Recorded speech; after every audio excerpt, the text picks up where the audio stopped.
Good afternoon, everybody, and welcome to the Localization Fireside Chat. My name is Bethanie Nanomi. I'm the founder of this podcast and YouTube channel.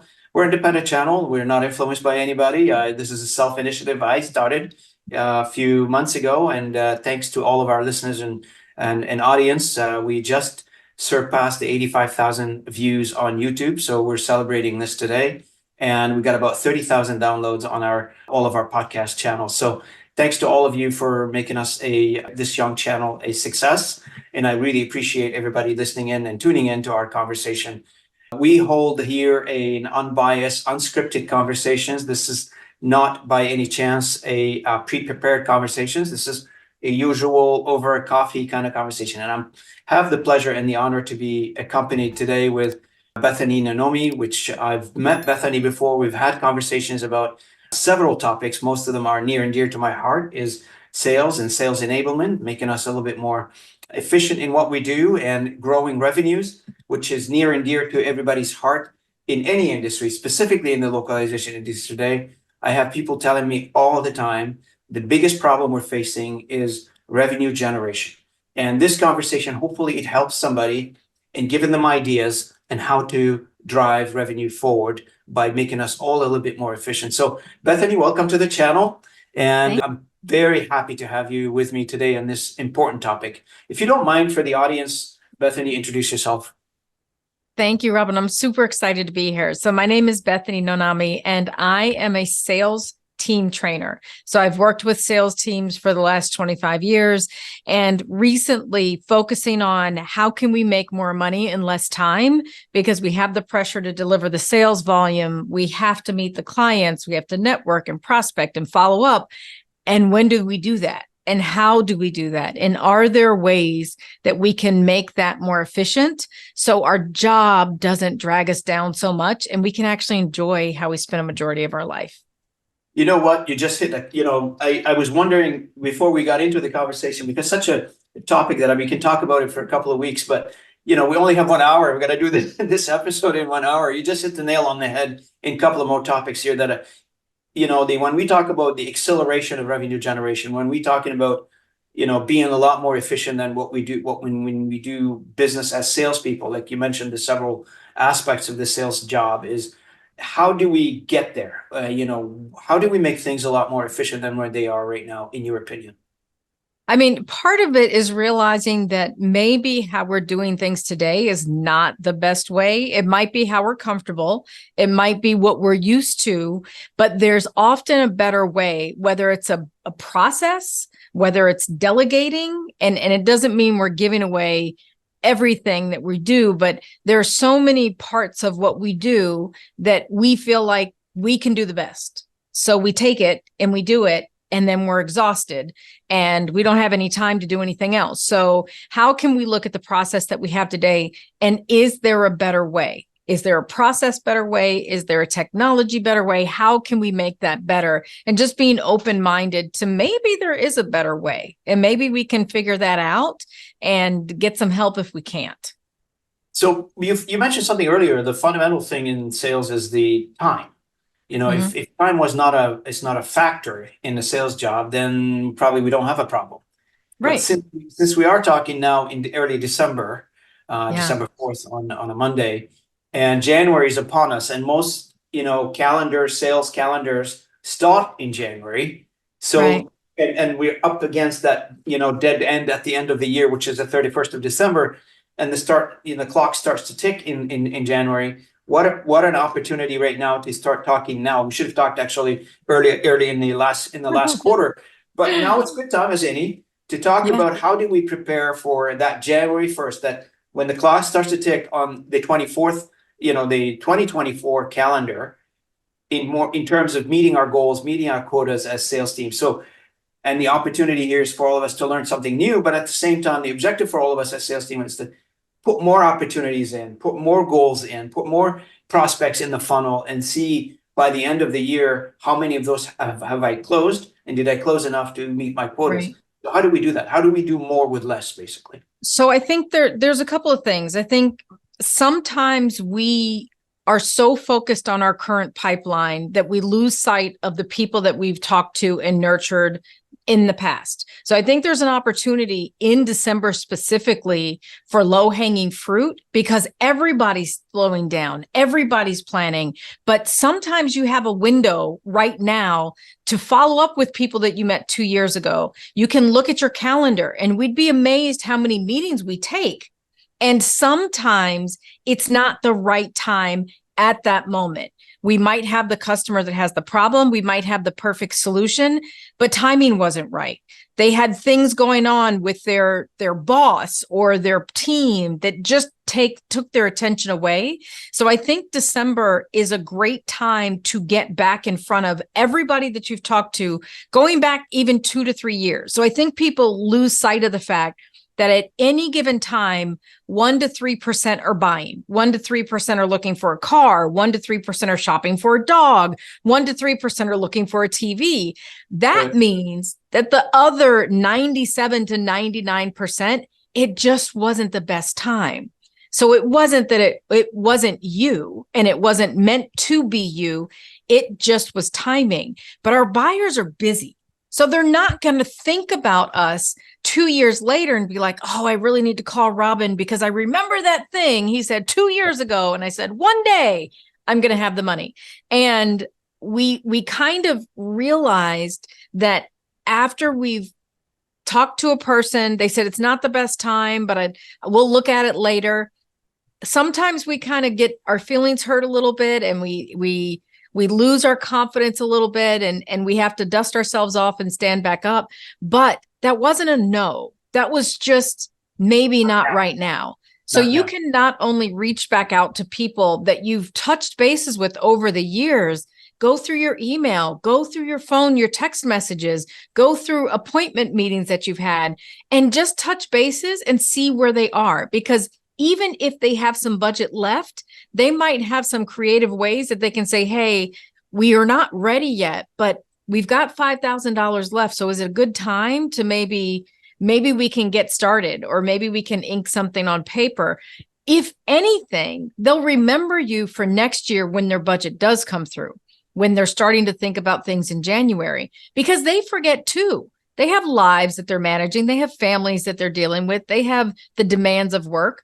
They forget as well. So it's a good time for us to say, yes, let's make some plans for next year, but who can I reach out to now while everybody else is planning for next year? Oh, correct. You're absolutely correct. Because a lot of times, there are a lot of gems hidden in the calendar book or in the email inbox and, in the text messages. You're absolutely correct, because we tend to deal with the fresh, the top of mind, the immediate. And we're always forgetting about, some of the good conversation that we've had a couple of years ago or 3 years ago. And, nobody actually bothered to keep up with those, not because they don't want to, just because time of an essence and you're rushing toward that year-end goal and you didn't have a chance to check back and see. And you have a very good point, because now it gives the people like a lot of natural excuses to reach out. It's the middle of the end of the year. It's the holidays, wishing somebody, happy holidays, Merry Christmas, whatever you prefer. It feels like naturally to reach out to somebody, and you're cutting through the weed. You're not just another spammer out there trying to reach out to somebody. Right. And it's the time of the year is very important now to reach out to people. Isn't that correct? Yeah, the time of it, absolutely. It's a great time. And not everybody is on a calendar year end either. So there are many companies that their year doesn't end till March or April. So it doesn't necessarily mean that it's the end, it's the cutoff for everybody. And I think the other thing, Robin, if I can just share really quickly, sometimes people don't know what we do. We think they know what we do, but they don't. So I grew up in technology, which meant everyone in my family thought I could fix the VCR. They thought I could fix the microwave. Anything with the power button is like, Bethanie can fix that. I worked in computers. I was not a computer programmer. I was in sales. I sold computers and software, but in their mind, they're like, oh, there's a remote and a power button. That's Bethanie's job. So I think we have to remember, people don't know what we do. And it's our job to tell them, this is the problem we solve. These are the types of clients we've helped in the past. Do you know anybody? And You half know, of the time they don't. I mean, they know someone, they just didn't know what we did. you bring up a very, very valid point, because if you do a quick research on the internet would tell you like this specific question, what do you do? It's one of the toughest questions for people to answer because, you It know, is. I don't know if you've been through the situation where you ask somebody, what do you do? And by the end of the answer, I'm still thinking like, I still don't understand what you do. What is it Oh, exactly you do? yeah. It's sometimes it's maybe because the description gets so deep. We try to impress people by telling them like this long, convoluted answer of what Uh, we do. People don't understand, can't relate it anymore. So, they wash out that memory pretty quickly. yeah. And it's not, we have 3 seconds of attention. So we don't have 30 seconds. Elevator pitches are 3 to 5 seconds. And the goal is just for them to say, oh, how do you do that? You don't have to say our 5-part methodology. We've worked with 7,000 clients. Let me name them in alphabetical order.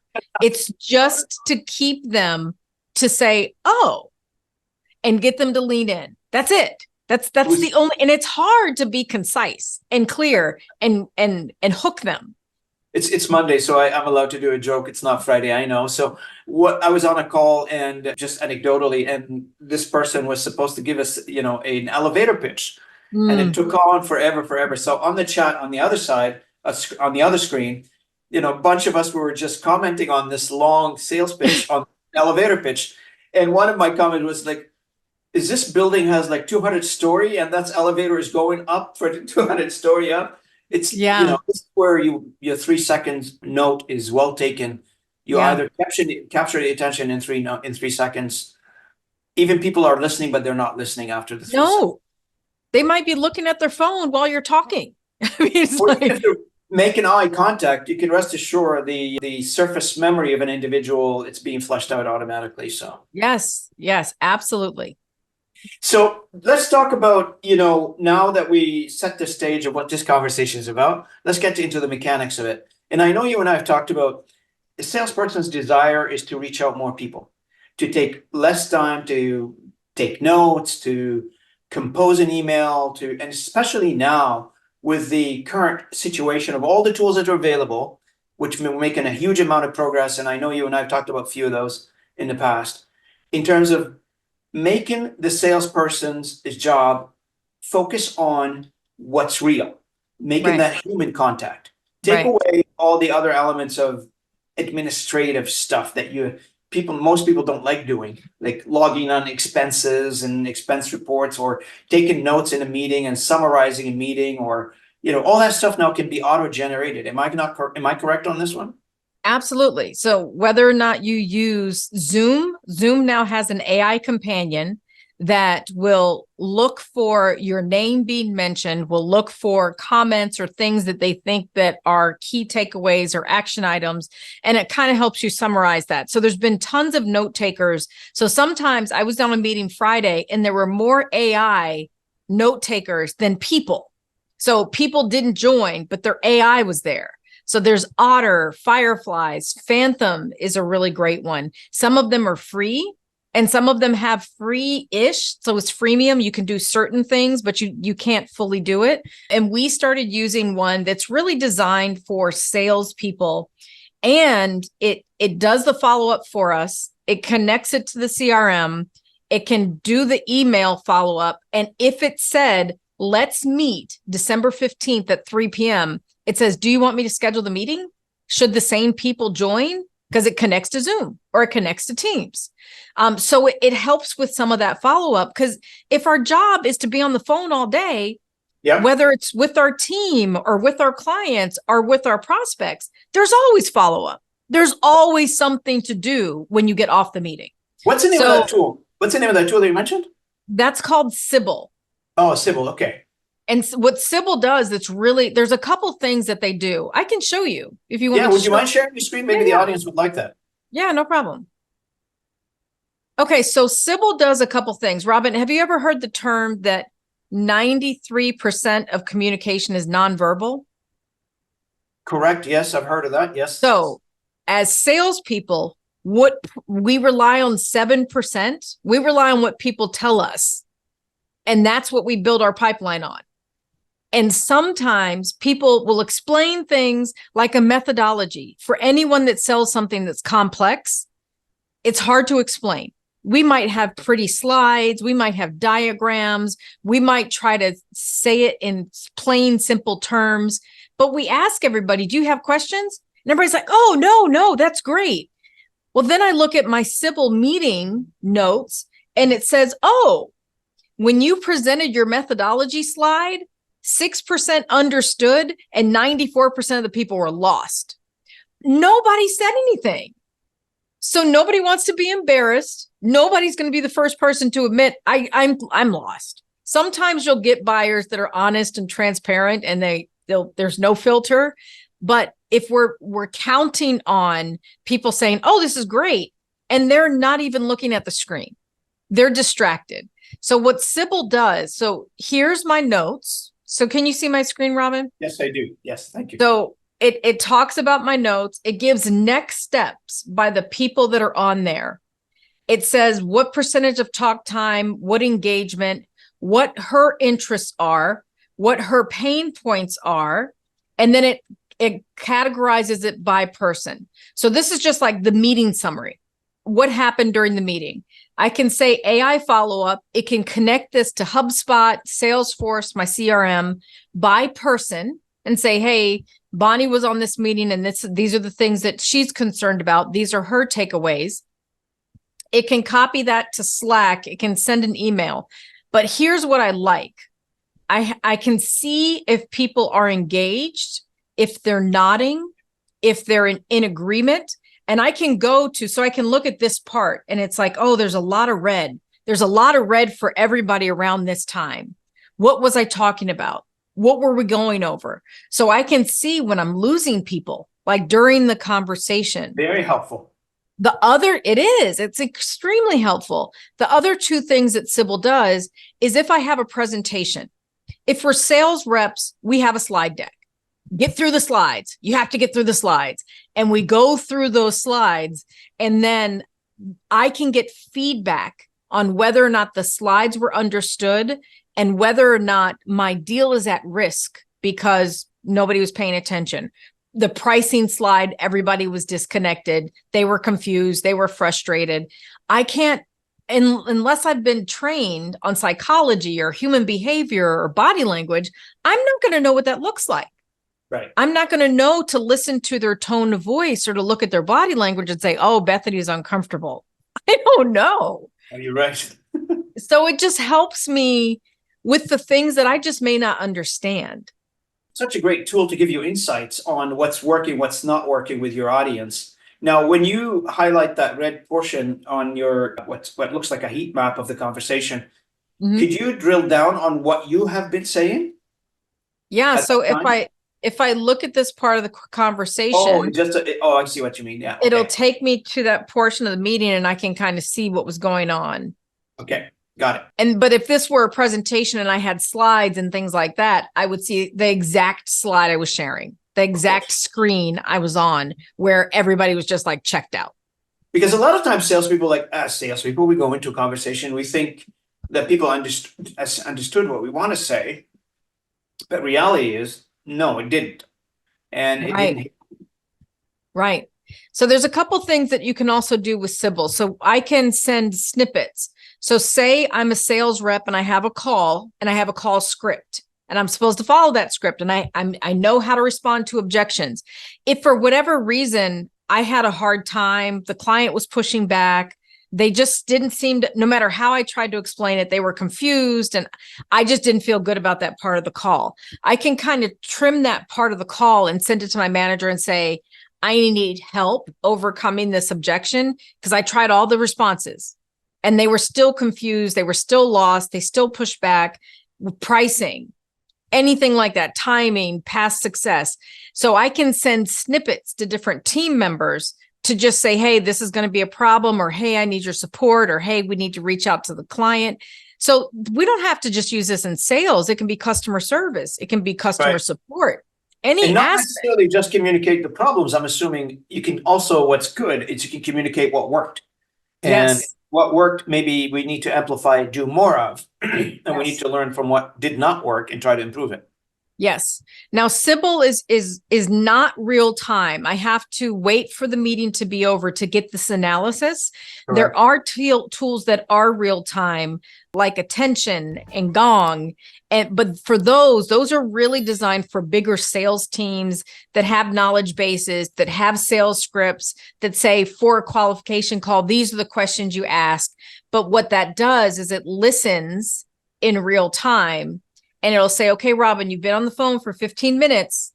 You've got 5 minutes of the call left, and you still have 3 questions to ask, because it hears that you didn't ask the question. You might have someone that's really chatty and you're trying to ask the questions, but they're just controlling the conversation. So that's great for sales teams that know their sales process and says, okay, this is how we qualify. This is how we close. This is how we overcome objections. And you feed all of that into the system.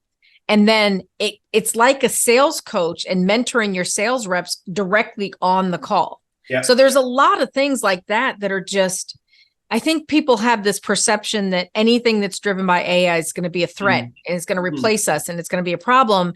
But there's so many tools that can just help us as reps sell better and less time and automate some of these things. All of these would be notes that I would have to type up or go through my notebook for the day or go through the copy and paste from the transcript. And it's just a lot. And I see so many positive outcomes of this, because a lot of times, we, as sales reps, we tend to talk, and the airtime that we occupy in a conversation sometimes is not appropriate. And I'm one of the guilty ones sometimes, where we talk too much, and we should be listening a lot more than talking. And this gives you a bit of an indication. How much airtime did you occupy? Yes. And I love the talk time. To be honest with you, because instead of looking at it after the fact, you can automatically adjust, which makes it a lot better. Yes, absolutely. One of the things I would like to mention here to the audience is, look, Bethanie and I were no association with these tools. Like, we don't resell them. I don't resell them, and I'm assuming you don't resell them either, Bethanie. But this is just a firsthand experiencing these tools, and we're just conveying from our perspective what we think worked. And I know you turned me on to another one, which really, it's last time we spoke, which really captured my attention. It's a Humantic, where we actually it does like some sort of a personality analysis before and after the meeting, and it gives you that synopsis on what happened. Can you talk a little bit about this one, if you don't mind sharing your screen and turning people on? So Robin, have you ever taken a disc profile? Do you remember disc profiles? Oh yeah, I've done a lot of those things. Yeah. So it's like I think there was a time when we were all going to Dale Carnegie training and taking strength finder tests and disc tests and all of these things, but they work. And most times they're like 100% on point. So what Humantic does, it's primarily a LinkedIn tool, but you can use it when you're scheduling calls. If the person has a LinkedIn profile, if they have a very thin LinkedIn profile, it doesn't have enough data in most cases to build this profile, but it doesn't take a lot. It just takes some type of interaction and posting, but it tells me my disc profile. So it says, Bethanie, it gives me a little bit of summary about myself. So it says, I'm a captain, long-term thinker, planner, achiever, decisive, but calm. So I'll show you a little bit more about what that does. But then this disc profile tells me the areas that I'm dominant. Now, before I have a conversation with someone, and it doesn't matter if I'm nurturing a new connection on LinkedIn, if I'm reaching out to someone from a sales perspective, this helps me understand them a little bit better. What it helps me in a sales context is the way I naturally sell. My natural personality could be completely opposite for how you like to buy. So if you are very heavy on relationship, but relationship doesn't matter to me, then I'm not going to start the conversation with, oh, Robin, I'm connected to this person and connected to this person. How do you know that person? Because that doesn't matter to me. But in sales, it doesn't matter what matters to me. It matters what matters to you. And I have to remember that, because my natural place is data, logic, numbers, results. That might not be natural for you. So it says you're a pioneer, you're driven but considerate, friendly but fast, decisive but friendly. So then this tells me your disc profile is my disc profile is DS, where you have a nice balance of DSI. So it means we're partially compatible, but I also want to make sure if I want to build rapport, then I want to understand, how do I write an email to you? Do you want me to have a salutation like, hey, how are you? I hope you're doing well. That doesn't matter to me, but that might matter to you. And you might think I'm rude or I'm not a nice person if I don't have that.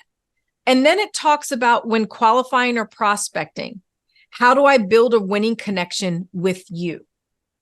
What is going to lose your confidence? How do I break your trust if I do all these things right, but then I start going into the data because that's my natural happy place. And you're like, oh, I don't even know you yet. And you're talking about data. Why are we talking about data? But it says, because it's spot on about Mason. Is it? It says your decision you will impact. Those things matter to you. Where they may not matter to me, so I'm not thinking about them. I'm going back to my script. I'm going back to my natural place that is very strong and decisive and data driven.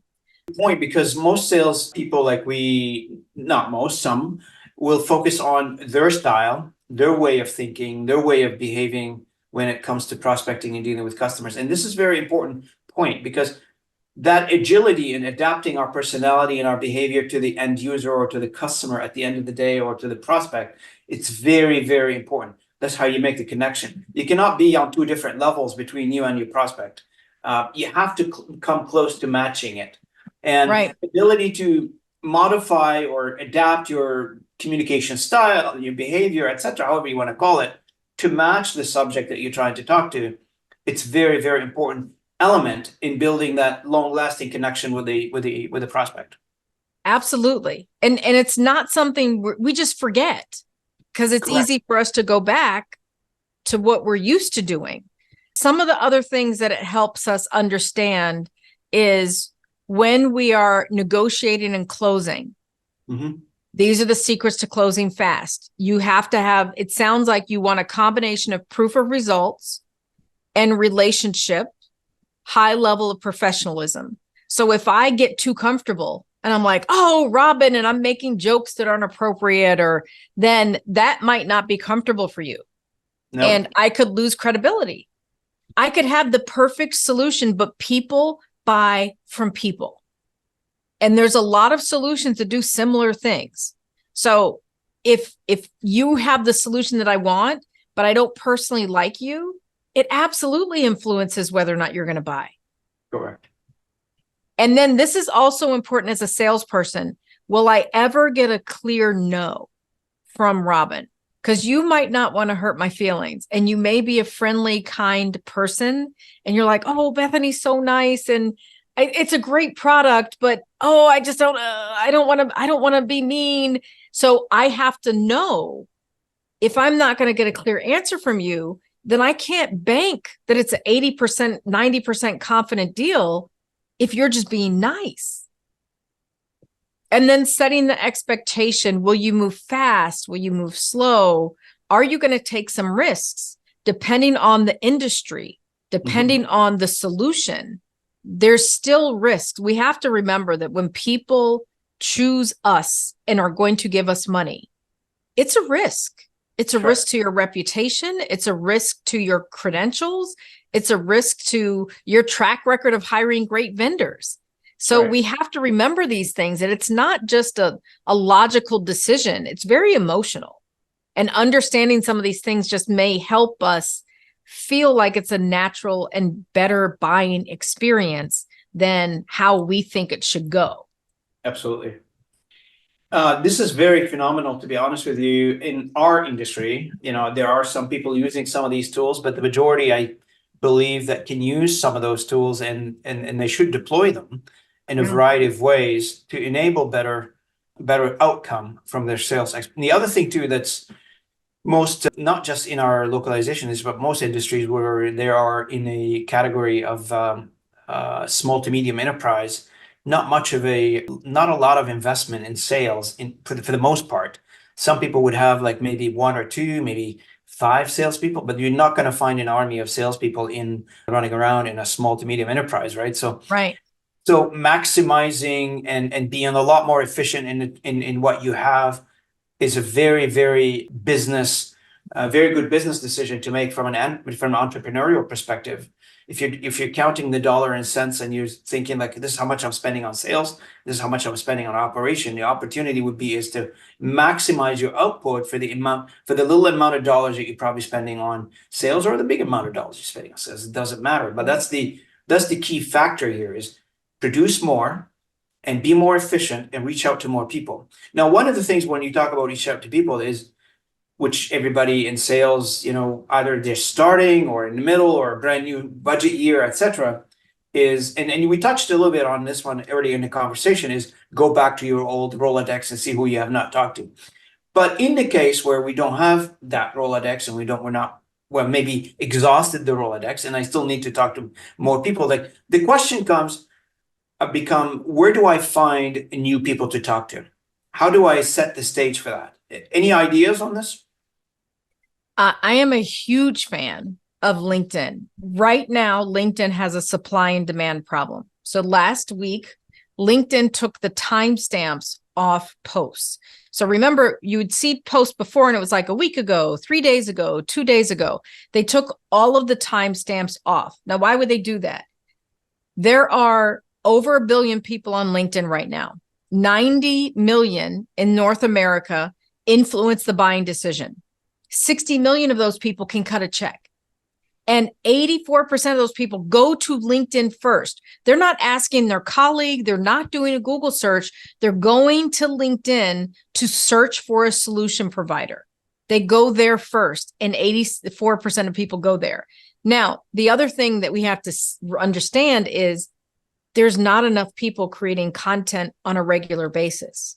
So LinkedIn is not trying to fill our feed with ads. They want content, but less than 1% actually show up on LinkedIn on a consistent basis. So I don't care what you sell. There is not a lot of competition for whatever you do. Because that on 1%. LinkedIn. That less than 1%. It's 0.004. It's not even a half or Not a even quarter half. Wow. of a percent. So when there's they talk about content, Bethany, are they talking about like, a shared article? Are they talking about original piece of content that somebody written? What's the definition there? so content can be a couple of things. You can prove value, which is a lot of times we're like, oh, do we want to give away our secrets? And do we want to give too much? Then they're not going to pay us. But that's the wrong mindset to have. That's kind of scarcity and fear and, oh, they're going to take my things away. And really, we have to have this abundance and coming from a place of service first. Mhm. Because if we do that and we serve first and we add value first, it will come back tenfold. Oh, 100%. So showing up and think about your sales process. Sometimes we're educating during the sales process. That's content. Sometimes we're overcoming objections because they have misinformation or there's myths that they believe by my competitor that has a big marketing budget, but it's wrong. So that's content. You can do content that will help serve your customers in making a better buying choice, whether it's you or not. But if you come from a place of, I'm not doing this so I can get sales calls and get leads, that is a reason. That's ultimately what we want, but we're not doing it where everything is a pitch and everything is like pushing people to a call. Because the thing we have to remember is the way people buy now is way different than they don't have to take a call to find out. They can research us online. They can get case studies online. They can do 90% of the work before they ever decide they even want to talk to us. When they get on the phone, we're not pitching. They're saying, okay, I have a couple of questions. What do you guys do about this? And how does that work? And how does that work? It's different. So we have to approach how we sell to support them in their education journey, to support them in their learning.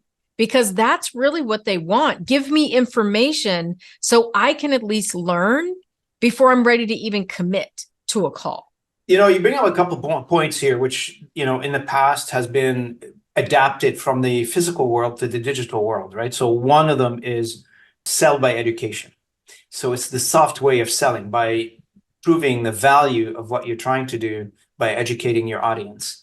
And the second thing is we've evolved over that, by the way. We don't do that now physically. We used to do them physically. We just put a bunch of people in the room and bring like some PhD on a certain topic. And then that person will lecture a whole bunch of people and teach them a brand new things. And then that person will, you know, the conversation evolves from there in terms of we're educating, and the company who brought that individual, that expert into the conversation gained some notoriety in terms of their place in the market, in the space that's in. Now we moved from being in a physical world, you don't have to take people anymore to a physical location, and you put that online, LinkedIn and other tools.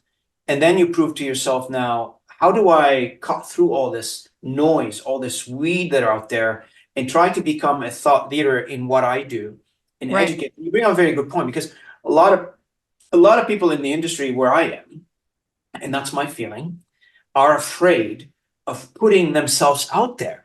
There's a huge, like, and I don't understand why. And that's why I started this channel. I said, you know, this conversation, I said, why not? Like, what are you worried about?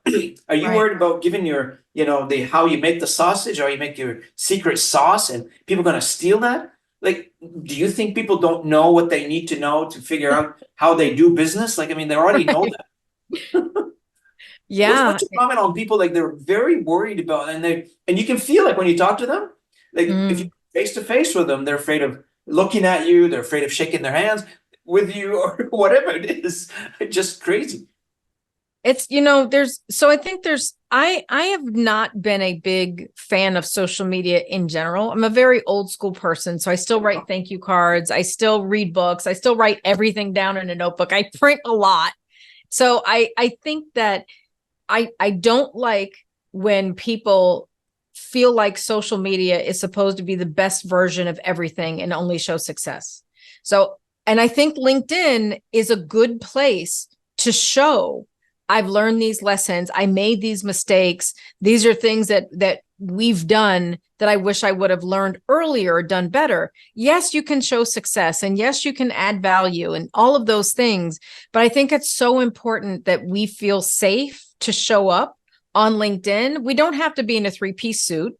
COVID has completely changed like what's acceptable in a web meeting. And how we can show up. But I think there's an opportunity that any business, any salesperson, any employee can use LinkedIn as a platform to highlight their expertise in a way that serves their client, in a way that adds value. We all have tons of knowledge that we've spent decades perfecting, and we're going to hoard it, and we're going to keep it in. Yeah. Why? Yeah. But that's the intellectual asset that every individual has. And that's where makes us versus each, and it's individualized. It is not a collective thing. And each individual has a .com after their last name. I just think about it that way. Yes. And they become that individual business, if you will, if you want to run that through.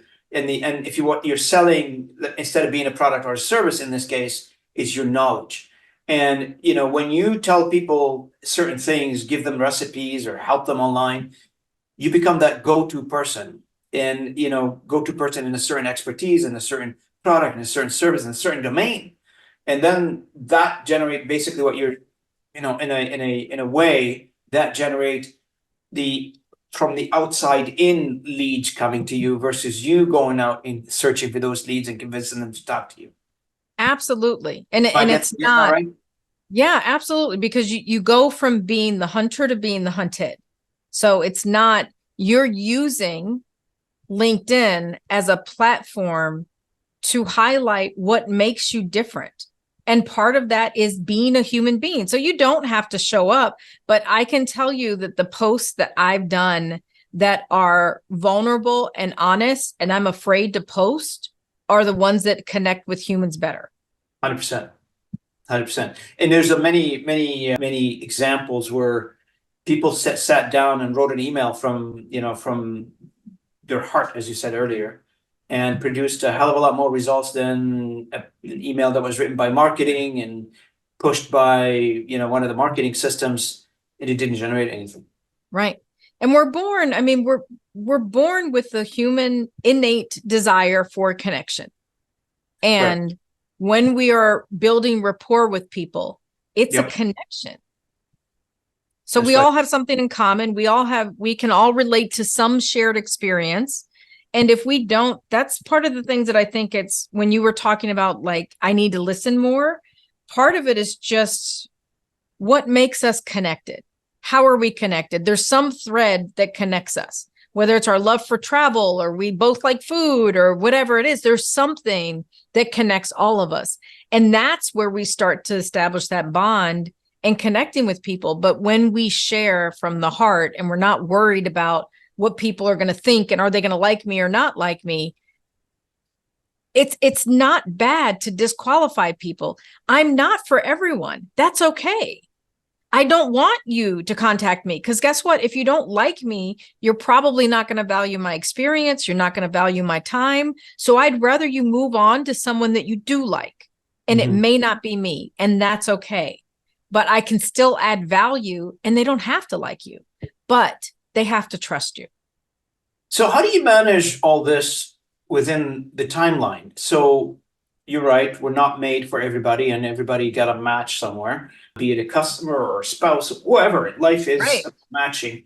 And so how do you manage all this? Like, I mean, here's in this, I've seen this in behavior and salespeople where they becomes urgent that they find 20 opportunities this month or 10 or whatever the number is. And I can see the behavioral changes. I can see how frantic they run. And when you run very frantically, you're bound to break a few things. And so how do you stay methodical? And this becomes, I think, becomes more of a cadence that you have to develop as a salesperson, and you gotta figure out what your cadence is, what works for you, and you maintain that. It's just like practicing a sport, or Right. you're trying to run a marathon. You cannot skip 2 months and you come back and you say, well, I'm back to running 5 kilometers now because I don't know. I used to run 10, but I took a break a Right. few weeks. I can't go back to running 10. I gotta go back and start at 5 now. Right. So what do you Yeah. think? It's a new muscle and it's a new skill. And it's just like going to the gym and you think you're going to come out with a six pack and you're like, what happened? I did one workout. So I think it's also I think there's an energy that happens. And as leaders, we have to be careful to not push that pressure down on our people, because we make different choices when we come from a state of desperation, when we're under a lot of stress, when we're under a lot of pressure, and the clients pick up on it because we all feel energy, whether you're on Zoom or not. It's this feeling that you're like, I don't know what it is with Robin. Something's off, something's weird, and they may not know, but if we come from this place of, oh my gosh, I have to find 20 people. Who are your warmest connections? Your past clients? Who do you know? A lot of us don't go back to past clients and ask for referrals. If we've busted our butt to try and help the client be successful, you better believe I'm going to go ask for a referral and say, who else do you know needs this? That's And right. you can't assume the client knows what you do either. So this is back to people don't know what you do. So you can go back to the client, and sometimes we pivot and have new offers and have new services. You might not have had those offers a year ago when you were working with the client. Say, hey, this is what we're doing now. These are the offers we have. I'd love an introduction if you know anybody. Sometimes they have a need and they just didn't know we did that thing, so they never called us. So I think if we're under this pressure and we don't have leads coming in because we haven't had time to post anything on LinkedIn and we've burned through our Rolodex, then we have to go back and make sure people know what we do. Every quarter, we need to make sure people know what we do because they're busy and they forget. And it's not personal. They're just busy. That's right. That's right. No, this is very interesting conversation, Bethany. I'm really enjoying this because I could talk about it for a while. And we're coming up to the end of the hour here, and I want to leave some time for us to, say goodbye in a non-recorded way. So I I just want to thank you today for what you've shared on this channel. I really appreciate it. And thank you for taking the time and being with me. Any last few thoughts or words that you'd like to share? No, I think it's just, as whether you're a business owner or you are working for yourself or working for someone else, I think we have to understand that we have to build up a resiliency. And sales is a new skill for some of us, but it is the one thing that allows us to have freedom and have choices. So cash flow doesn't have to be a reason that we say no. We don't have to say no to our family, to our team, to our community. And we can solve that by getting good at sales. So it is a skill that will serve you for life, whether you're a child and selling lemonade or whether you're selling senior homes. It's just a skill that's transferable into so many aspects of your life. So if anybody's listening, they're like, yeah, I need to get better at sales. You do. It's imperative to the survival of everything. Now it's biased because that's my opinion, and I love sales, but I just think that there's so many talented businesses that go out of business, or talented, amazing ideas, amazing things that don't see the light of day because people are afraid of sales. And we have to confront it. We have to know that we're going to be terrible at first, but we have to continue to practice and build the muscle. That's the only way, which means you're going to be terrified. It's going to be uncomfortable. Your brain's job is to protect you. So it's doing its job, and you have to work against that and do it anyway. Yeah. But it will pay off. Absolutely. And so for the audience who is listening to this show or this episode and would like to get a hold of you, what is the easiest way to reach out to you? LinkedIn. I know you mentioned that throughout the conversation. So for those audience, please, if you're interested in expanding on this conversation with Bethany, please reach out to Bethanie Nanomi, and she is on LinkedIn. And as you know, LinkedIn, as Bethany mentioned earlier, is her favorite tool of connecting people, and you can find her easily on. And if you don't know how to reach out to Bethany, you can't find the profile, please link me in, and I'll make the introduction. So thank you so much, Bethany, and thanks for our audience for listening in today to another episode. Again, if you haven't subscribed to our channel, I encourage you to do. It doesn't cost any, and you'll stay up to date on our upcoming episode. We do these things once or twice a week. They're always being published, and we encourage everybody to engage with our content and help us spread the word. Thank you so much for attending.